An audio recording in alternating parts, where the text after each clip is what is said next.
No vídeo de hoje eu vou fazer um top 10 de melhores quadrinhos da editora Comic Zone. Eu acho que atualmente é uma das melhores editoras. Eles fazem um grande trabalho, principalmente com as edições muito bonitas que eles trazem aqui. E também principalmente pelo acervo deles, que é muito bacana. Mas vamos lá, se você é novo aqui no canal, seja bem-vindo, meu nome é Marcos. E pra quem não conhece e não sabe o que é a editora Comic Zone, inicialmente eles começaram como um canal no YouTube, que existe até hoje, comandado pelo Thiago. Depois de um tempo, ela se tornou uma editora. Eu conheci o trabalho deles em 2020, depois de procurar um vídeo sobre Hellboy. E eu acabei caindo no canal ali meio despretensioso e descobri que eles lançavam quadrinhos também, e pra mim era uma novidade. Eu não sabia que existiam editoras que tinham um canal. Pra mim era meio que uma empresa distante do público, assim, que não se comunicava, e pra mim isso foi muito diferente. E o primeiro vídeo sobre quadrinhos deles mesmos que eu vi foi sobre o Sherlock Time, e a partir daí eu comecei a comprar vários lançamentos da editora. O acervo deles é muito bacana e é muito focado principalmente em quadrinhos europeus, que sempre tratam de assuntos políticos e sobre sociedade. Mas agora que eu te contei todo esse contexto, vamos para a nossa lista. Lembrando que essa lista é a minha opinião, e eu também não li tudo que existe da Comic Zone. Se você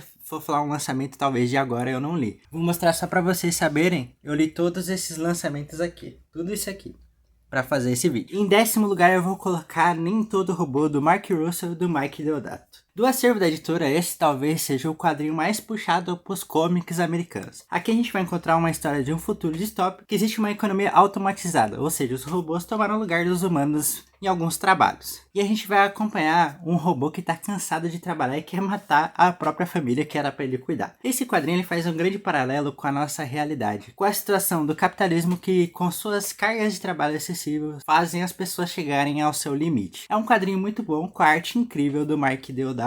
Inclusive eu tenho até o bookplate autografado que na época vinha com autógrafo do Mike Deodato, muito bacana. Em 9º lugar eu vou colocar Mundo Pet do Mutarelli. Eu acho essa edição desse quadrinho muito bonita, com esse amarelo, essa lombada redonda. Eu acho muito bacana essa edição aqui. E aqui a gente vai encontrar várias histórias muito malucas escritas pelo Mutarelli, que é até difícil de tentar explicar aqui nesse vídeo. Mas é um humor bastante negro, bastante áspero. E é um surrealismo muito divertido e engraçado. E o Mutarelli fazia muito tempo que ele estava sem ter as devidas publicações. E a editora Comic Zone trouxe o autor de volta. E além desse, tem mais outras publicações na editora. E eu gostei bastante, porque eu não conhecia o trabalho do autor. E a partir daqui eu quis saber mais sobre ele. E foi muito legal. E em 8º, eu vou colocar um quadrinho um pouco mais recente, que é o Bowser do Jodorowsky com a arte do François Buck.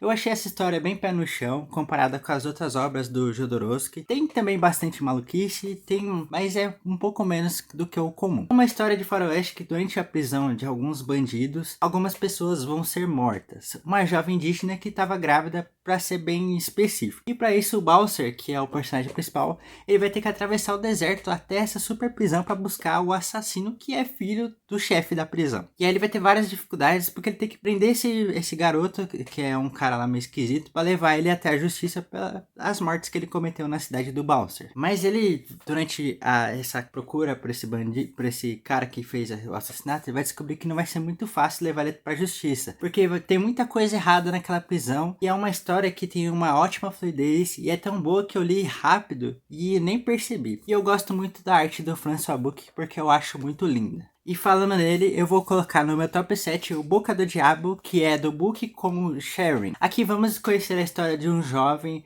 ucraniano que ficou órfão depois da Segunda Guerra Mundial. E esse garoto ele tem um lábio leporino e por isso foi apelidado de Boca do Diabo. E ele foi acolhido pela KGB e desde pequeno foi treinado para entender a cultura dos Estados Unidos. Anos depois, ele vai ser enviado como espião para os Estados Unidos, mas o problema é que ele vai começar a gostar de viver lá, gostar do meio capitalista e tal. Eu gosto muito desse quadrinho, a construção da história é muito boa, mostrando os dois lados da moeda durante a Guerra Fria. E a arte, de novo, a arte do François Buck vale muito a pena. É uma arte muito bonita. É uma arte que tem uns rabiscos, assim, umas rachuras. Uma arte muito, muito bacana. Muito diferente do que a gente vê nos cómics americanos, assim. No meu top 6 eu vou colocar o Eternauta 1969. Esse foi o primeiro quadrinho que eu comprei comprei da Comic Zone.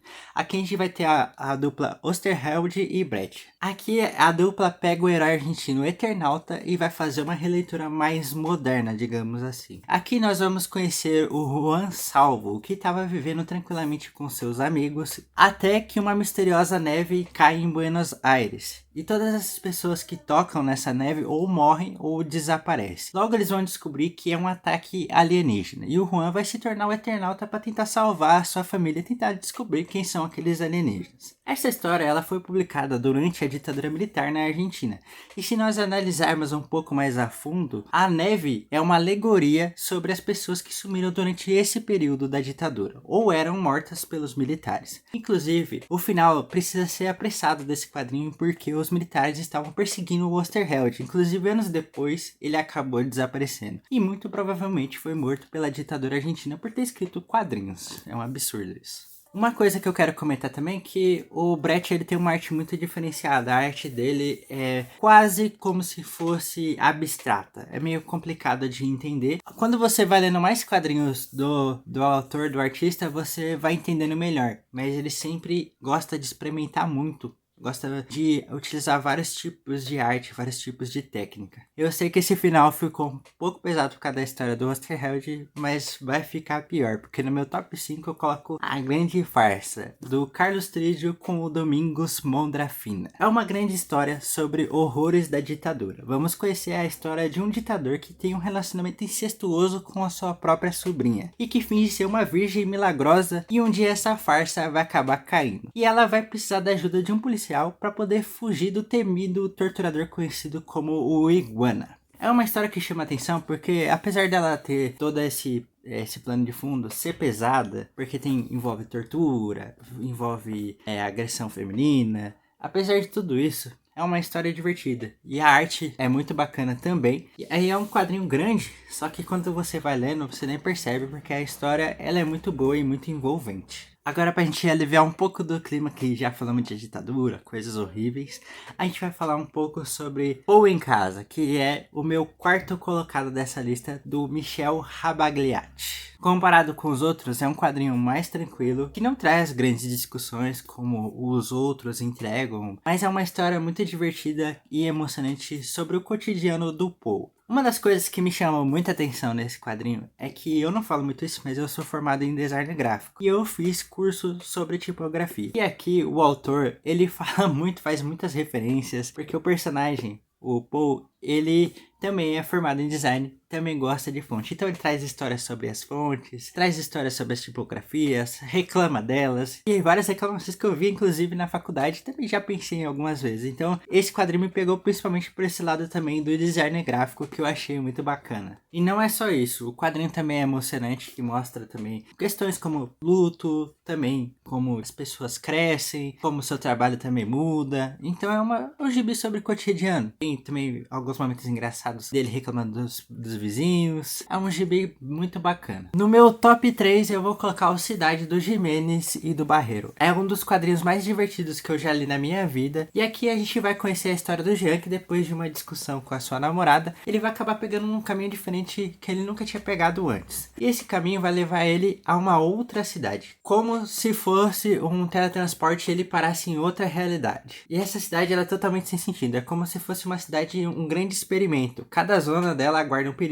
Em alguns lugares chove demais, outros faz sol demais. Tem lugar que tem vampiro, robô. E tem uma série de referências a outras obras da cultura pop. Inclusive até a Eternauta. É um quadrinho que tem ação do começo até o final e tem uma arte absurda. Pai de Mentira é um dos melhores quadrinhos que eu li esse ano e fica no meu segundo lugar. É escrito pelo Joe Yeoman. Aqui a gente vai conhecer a vida de Caleb, que é um pintor de meia idade que não consegue engrenar na sua carreira. E esses fracassos eles estão muito ligados à sua difícil infância. Ele é filho de um grande cartunista conhecido como Jimmy White, que criou a famosa tira O Chapa e o Chapinha. E essa tira é uma tira que mostra a grande relação entre pai e filho. Mas na vida real não era assim. O Jimmy, ele acabava ignorando o Caleb, que fez ele crescer com ódio do pai. Isso fez ele até se transformar em um alcoólatra. Mas mesmo assim, isso não impediu o Caleb de amar quadrinhos. Inclusive, ele fazia fanzines e tal. E aí, durante a história, o seu pai acabar falecendo, ele vai ter que assumir as tiras do Chapa e do Chapinha. A história ela vai fazer um grande paralelo com a realidade, principalmente com as histórias da história real do Dennis o Pimentinha e também do Peanuts. E falando em história real, no meu primeiro lugar fica Paracuelos. Aqui o Carlos Giménez, ele vai contar as suas terríveis experiências em um orfanato durante a ditadura franquista na Espanha. E eu vou avisando pra vocês que precisa ter estômago pra ler esse quadrinho aqui, e que não é pra crianças. Aqui a gente vai encontrar uma série de histórias onde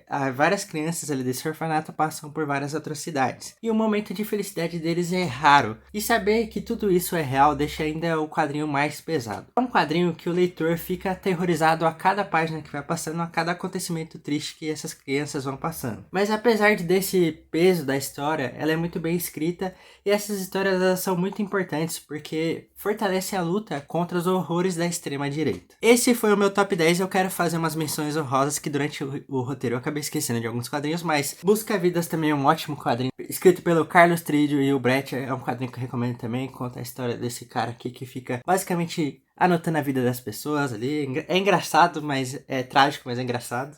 Viajante de Cinza, Tal da Nerd, são ótimos quadrinhos, mas como é no top 10 não deu pra entrar aqui. E agora, se você gostou dessa lista, se ela te ajudou, ela deu bastante trabalho, então deixa seu like pra ajudar o vídeo a aparecer para mais pessoas. E também se inscreve, porque toda semana a gente tem vídeo sobre quadrinhos. Se você gosta de quadrinhos, se inscreve pra você não perder os próximos conteúdos. Eu quero que você comente aí, comenta aí qual que faltou aqui nessa lista, seu top 3 da Comic Zone, se você já leu esses quadrinhos aqui. Inclusive, eu vou deixar o link aí na descrição de todos esses quadrinhos, quais estiverem disponíveis. Comprando por esse link, você acaba ajudando o canal e não paga nada mais por isso. E eu vou deixar aqui depois no card um vídeo da minha review sobre o Cidade, que ficou aqui no meu top 3. Tenho certeza que você vai clicar e vai gostar. Obrigado por ter assistido e não esquece do seu like. Valeu!